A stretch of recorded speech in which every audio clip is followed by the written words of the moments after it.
நாளைக்கான வீடியோ தாங்க வந்திருக்கு. வீடியோ வந்து சூப்பரா இருந்துச்சு அப்படின்னு தாங்க சொல்லணும். ஒரு பக்கம் பார்த்தா, நம்ம மனோ இருக்காங்கல்ல, மனோ வந்து நம்ம சுடர் வந்து நார்வே போகிறதுக்காக வந்து விசாலாம் வாங்கிட்டு வந்து குடுத்துட்டாங்க அப்படின்னு தாங்க சொல்லணும். இன்னொரு பக்கம் பார்த்தா, நம்ம மனோவோட அப்பா வந்திருக்காரு. அவர் வந்து மனோவுக்கு வந்து நான் ஒரு மாப்பிள்ளை பார்த்துருக்கேன் அப்படின்னு சொல்லிட்டு கல்யாணம் பண்ண சொல்லி வந்து நிற்கிறாரு அப்படின்னு தாங்க சொல்லணும். அதெல்லாம் பார்க்குறதுக்கு நம்ம சேனலை மட்டும் மறக்காமல் லைக் அண்ட் சப்ஸ்கிரைப் மட்டும் பண்ணிடுங்க.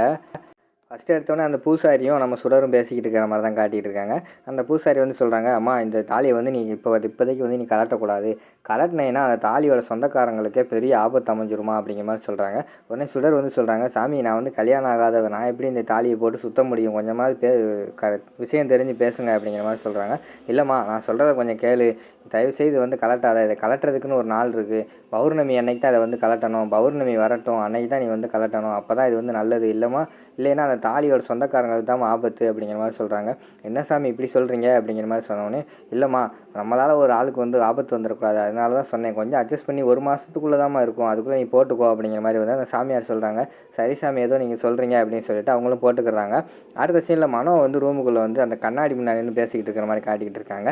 மனோ இத்தனை நாள் வந்து நீ மட்டும்தான் வந்து எலியில் வந்து கல்யாணம் பண்ணணும்னு சொல்லிட்டு ஆசையோடு சுற்றிக்கிட்டு இருந்த. ஆனால் இப்போ பார்த்தா கடவுளே வந்து உனக்கு உதவி செய்கிறாரு. அந்த பூசாரி வந்து 2வது கல்யாணம் பண்ண சொல்கிறாரு. வீட்டில் வந்து எழிலோட அம்மாவை ஒத்துக்கிட்டாங்க, ஒரு கல்யாணம் பண்ணி வச்சுருவோம் அப்படின்னு சொல்லிட்டு. பார்த்தா இப்போ எழிலுக்கும் கொஞ்சம் ஆசை வர ஆரம்பிச்சிருச்சுன்னு தான் நினைக்கிறேன். எப்படியாவது எழில் மனசுக்குள்ளே வந்து இனிமேல் கல்யாண ஆசையை தூண்டி தூண்டி என்னை வந்து கல்யாணம் பண்ணி வைக்க போகிறேன், எனக்கு ஒரே ஜாலியாக இருக்குது அப்படின்னு சொல்லிட்டு அவங்க சந்தோஷப்பட்டு போகிற மாதிரி காட்டிக்கிட்டு இருக்காங்க. அடுத்த சீனில் வந்து நம்ம இவர் இருக்கார்ல, நம்ம மனோவோட அப்பா வர்ற மாதிரி காட்டுறாங்க. அப்பா வந்தோடனே வாங்க வாங்கன்னு சொல்லிட்டு எல்லோரும் வெல்கம் பண்ணி அந்த உட்கார வச்சிடுறாங்க. உட்கார வச்சுட்டு சொல்லுங்கள் என்ன விஷயமா வந்திருக்கீங்க அப்படிங்கிற மாதிரி வந்து எழிலோட அம்மா கேட்குறாங்க. அதுக்கு வந்து அவர் வந்து சொல்கிறாரு, எல்லாம் நல்ல விஷயம் தான், மனோ வர சொல்லுங்கள் அப்படிங்கிற மாதிரி சொன்னாங்க. மனோவை கூப்பிட்றாங்க. மனோ வந்து எப்படிப்பா இருக்கீங்க, எப்பப்பா வந்தீங்க அப்படிங்கிற மாதிரி தான் கேட்காங்க.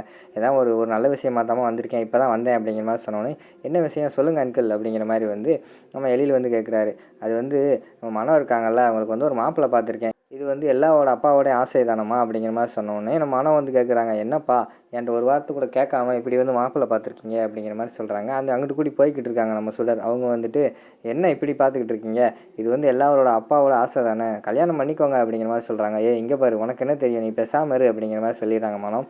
ஏம்மா நான் சொல்கிறத கேளுமா, அவங்க பயங்கரமான பணக்காரங்க, வெளிநாட்டு மாப்பிள்ளை, வெல் செட்டில்டு, கண்டிப்பாக வந்து உனக்கு மேட்ச் ஆகும். அப்பா வந்து உனக்கு அப்படி சாதாரண மாப்பிள்ளையெல்லாம் பார்த்துருவேனா, அந்த மாப்பிள்ளையை கல்யாணம் பண்ணிட்டா நம்மளோட லெவல் எங்கேயோ போயிருமா அப்படிங்கிற மாதிரி சொல்லிக்கிட்டு இருக்கிற மாதிரி காட்டுறாங்க.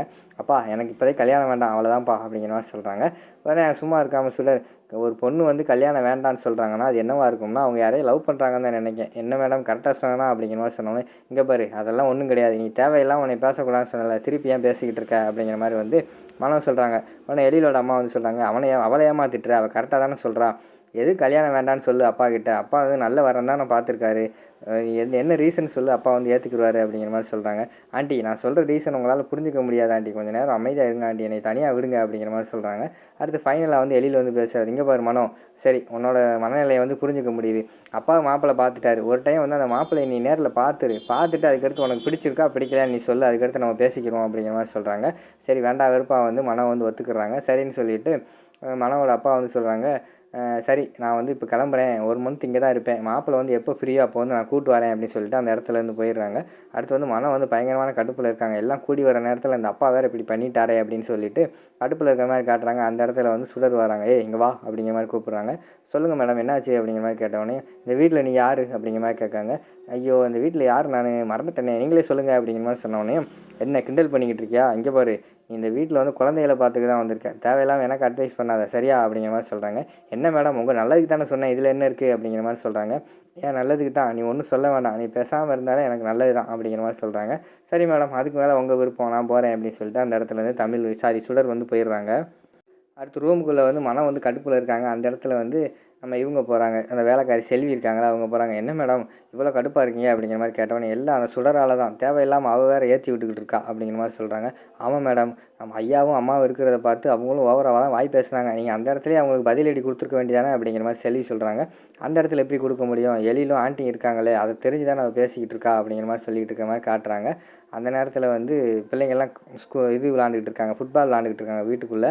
இப்போ வந்து நம்ம மனம் வந்து சொல்லிக்கிட்டு இருக்காங்க, என்னன்னாலும் பரவாயில்ல, நான் வந்து கண்டிப்பாக வந்து நான் எலியில தான் கல்யாணம் பண்ணுவேன் அப்படிங்கிற மாதிரி பேசிக்கிட்டு இருக்காங்க. அந்த நேரத்தில் பால் வேறு உள்ளே வந்துடுது. அந்த இடத்துல நம்ம காவியா வேறு உள்ளே வந்துடுறாங்க. உள்ளே வந்து பால் எடுத்து நின்றுக்கிட்டு இருக்காங்க.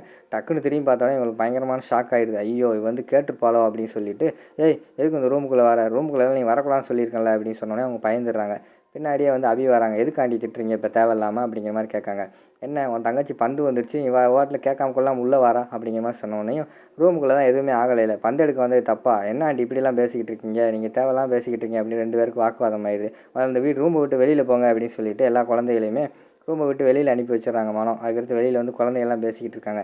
எனக்கு இந்த ஆண்டியை வர வர பிடிக்கல, ரொம்ப ஓவராக பேசிக்கிட்டு இருக்காங்க, இனிமேல் இது சரிப்பட்டு வராது அப்படின்னு சொல்லிட்டு அந்த இடத்துல வந்து குழந்தைங்க போயிடுறாங்க. அடுத்து நம்ம சுடர் வந்து கீழே குழந்தைகள்லாம் கூட்டு வந்துக்கிட்டு இருக்காங்க. அந்த நேரத்தில் கையில் ஒரு லெட்டரோட வராங்க மனம். அதை பார்த்துட்டு நம்ம எழிலோட அம்மா கேட்காங்க, இது என்னம்மா லெட்ரு அப்படின்னு கேட்ட உடனேயும் நம்ம சுடர் தானே நார்வே போகணுன்னு ஆசைப்பட்டா, அதனால் எல்லாத்தையும் பேசி விசா வாங்கிட்டேன் அப்படிங்கிற மாதிரி சொல்கிறாங்க.